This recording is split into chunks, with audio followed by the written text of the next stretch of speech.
Hello folks, it's me again, and today I'm going to look at the story of the wonderful Mary Seacole. Now, I'm sure we've all heard of Mary Seacole, but do we know much about her life? I certainly didn't, and she was a very, very interesting woman, and a very accomplished woman too. She was born in 1805 in Jamaica, and her father was a Scottish army officer in the British Army, and her mother was a freeborn Jamaican woman, and she was a healer. Now, in Jamaica, there was a tradition of the healers, or doctresses as they were sometimes called, who would treat many different diseases and tend to patients if they'd had an accident or injury. They were much more than nurses. I suppose you might say they were a bit like nurse practitioners, but they practiced a very, very holistic method of looking after patients.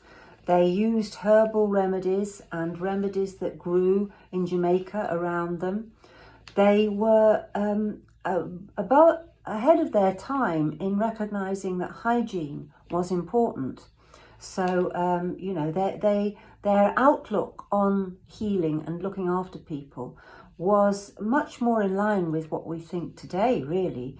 But at the time, they were looked down on by people, the British people that were living there, who thought that their own Western doctors were much better. Well, they might have been much better, but they actually lost more lives. So they can't have been much better, really. So Mary had this upbringing with her Scottish father and a Jamaican mother.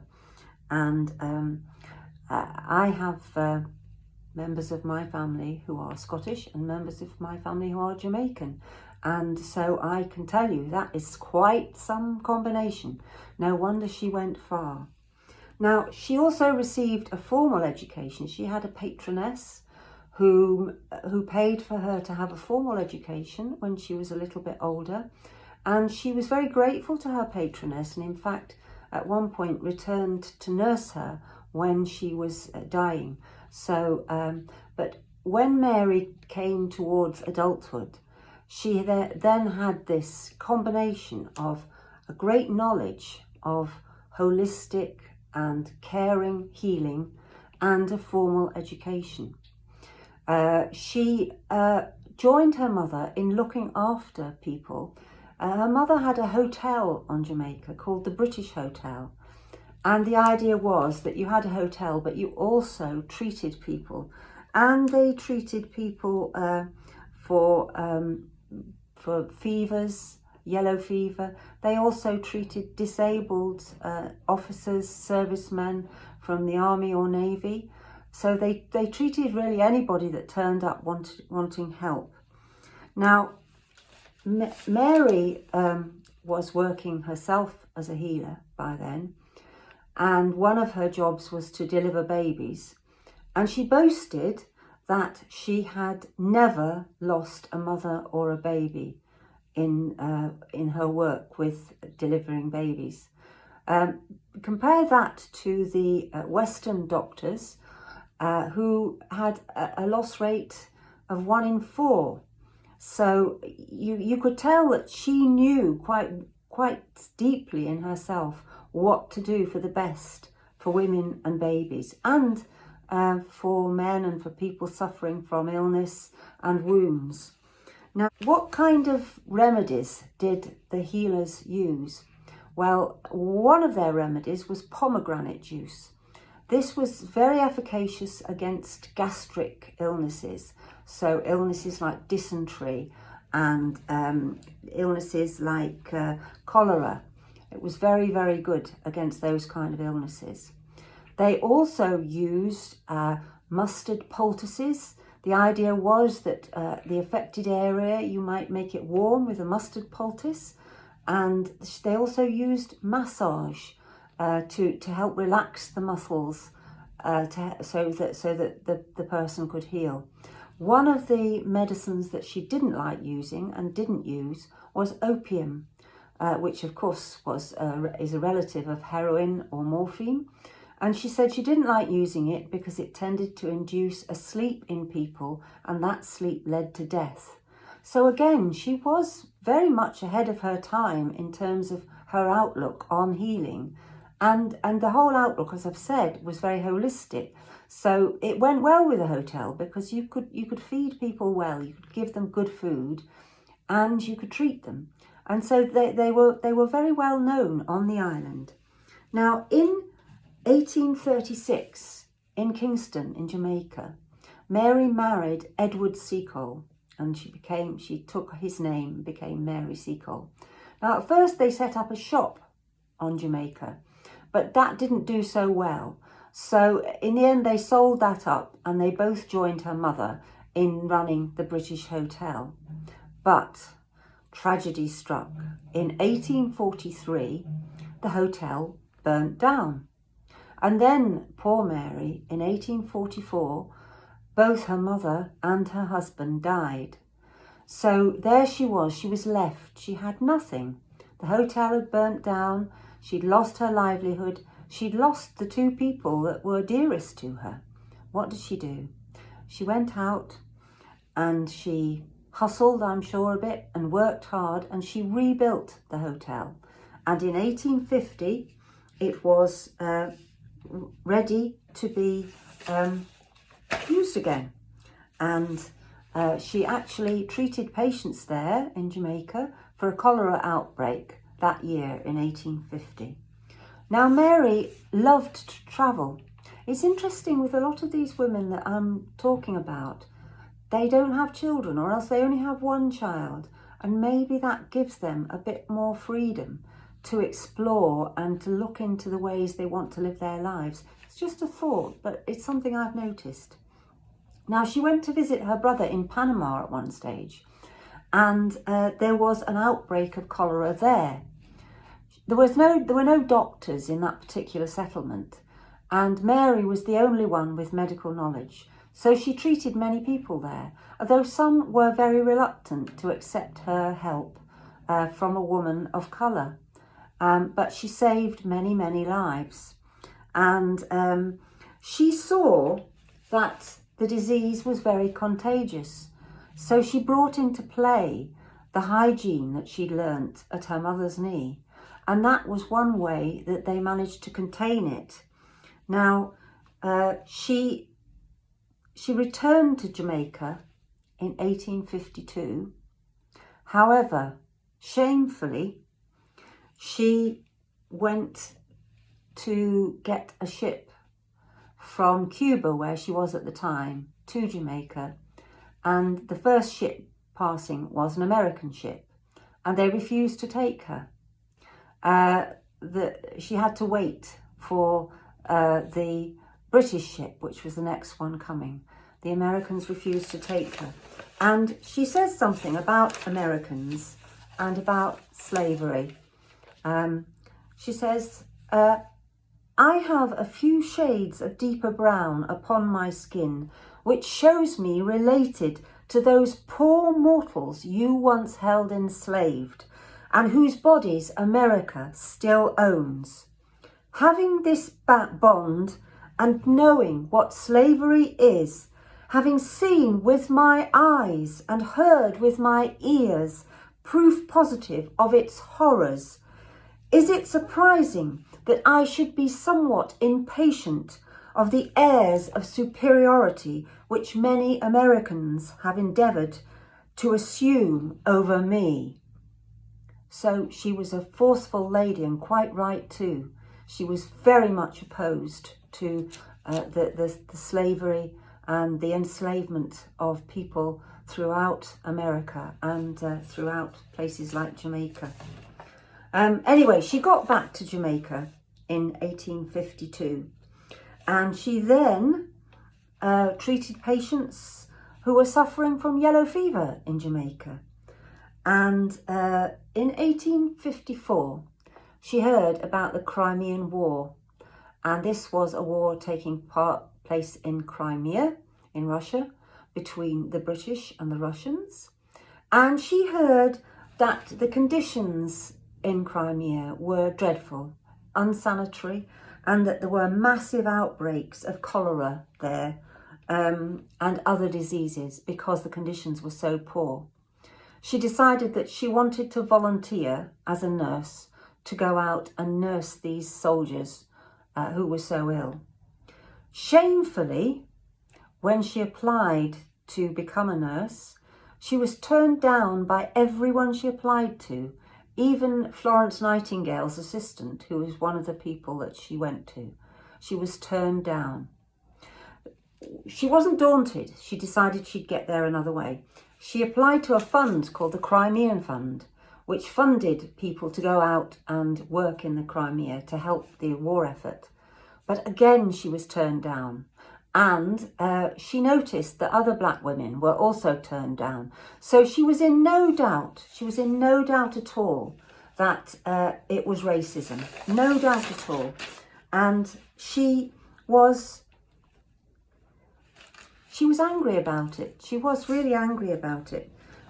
One of the things she said at one point, she said, "Did these ladies shrink from my aid because my blood flowed beneath a somewhat duskier skin than theirs?"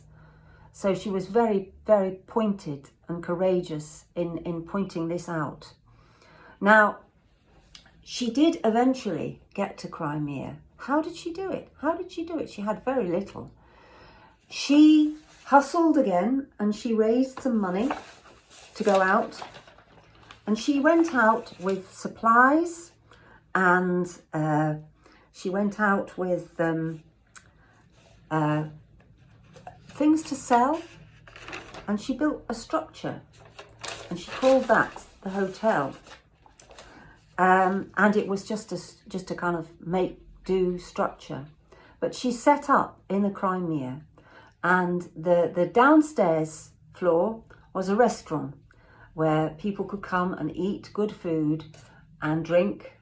And then the second floor was set up like a hospital, and she would treat people there. Every morning people would come to see her, and she would have a morning clinic. Then she would go out to the battlefield to tend to those who were injured. Now, she tells one story about a young man who she treated who presumably had cholera. And she said how she sat by his bed and she nursed him back to health.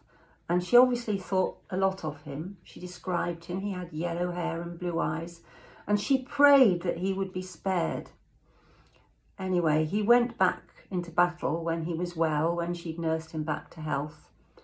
And very, very sadly, he was killed very shortly afterwards. And she saw his body, and it was immensely distressing for her to see his yellow hair clotted with blood and his blue eyes closed forever. She was very sensible to the horrors of war, and she knew that these were people that needed her.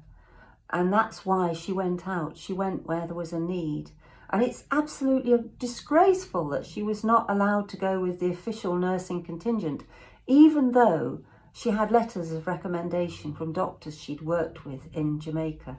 I mean, it just beggars belief.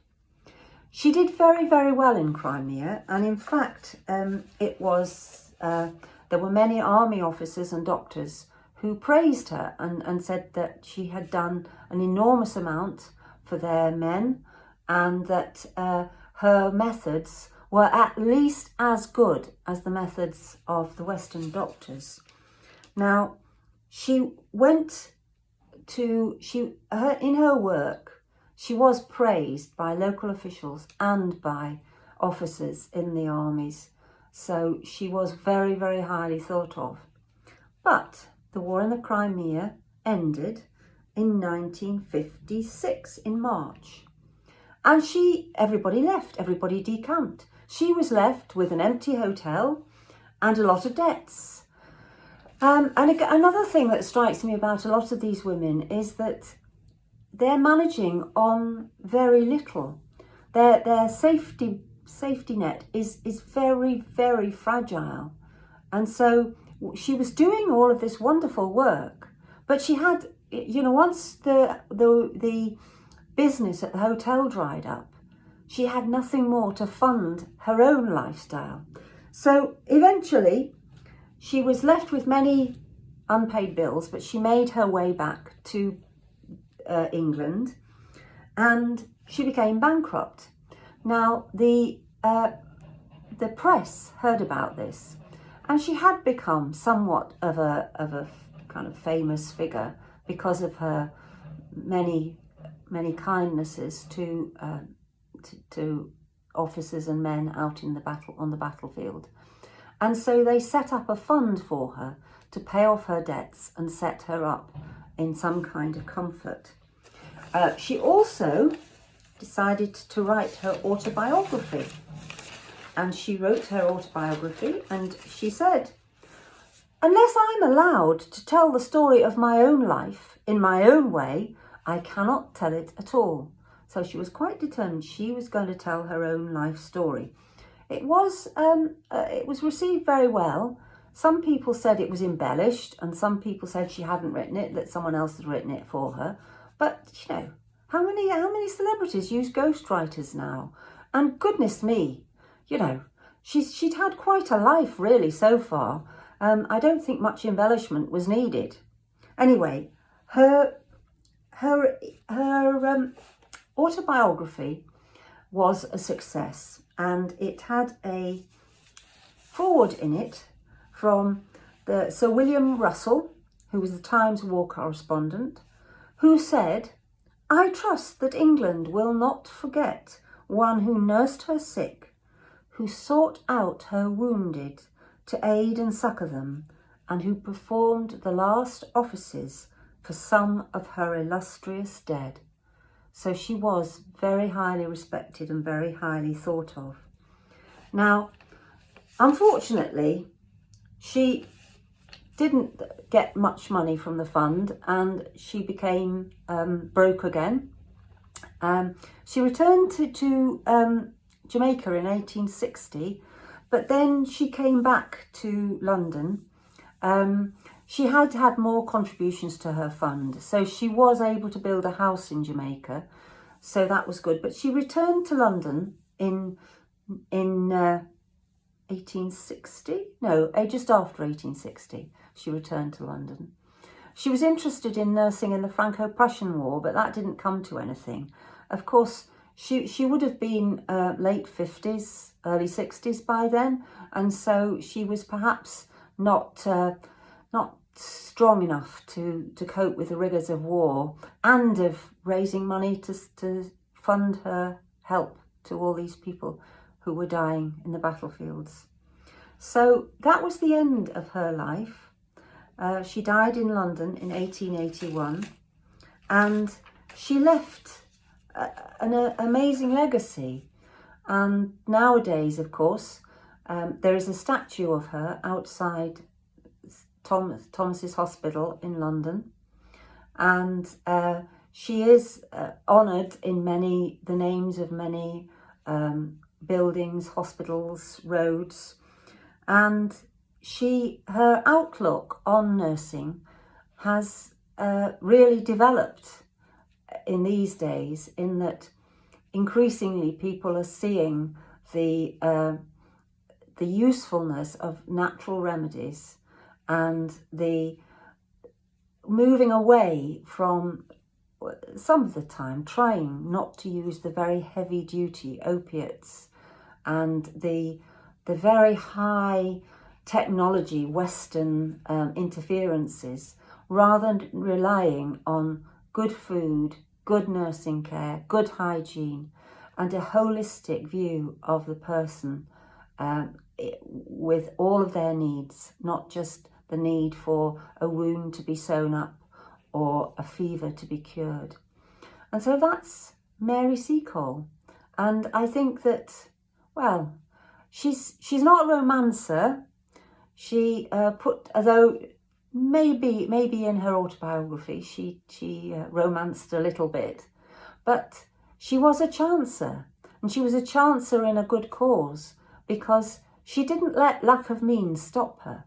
She went out to that war zone and she gave of her all. And she said that there was no greater privilege than being thanked by someone whose wound she had sewn up or whom she had cured. And she said that was, you know, the best thing in her life was those thanks from those people. So she lived a good life, and she lived a life where she did what she wanted to do, and that was for the benefit of so many other people. And that's it for now, folks. Thanks very much. Bye-bye for now.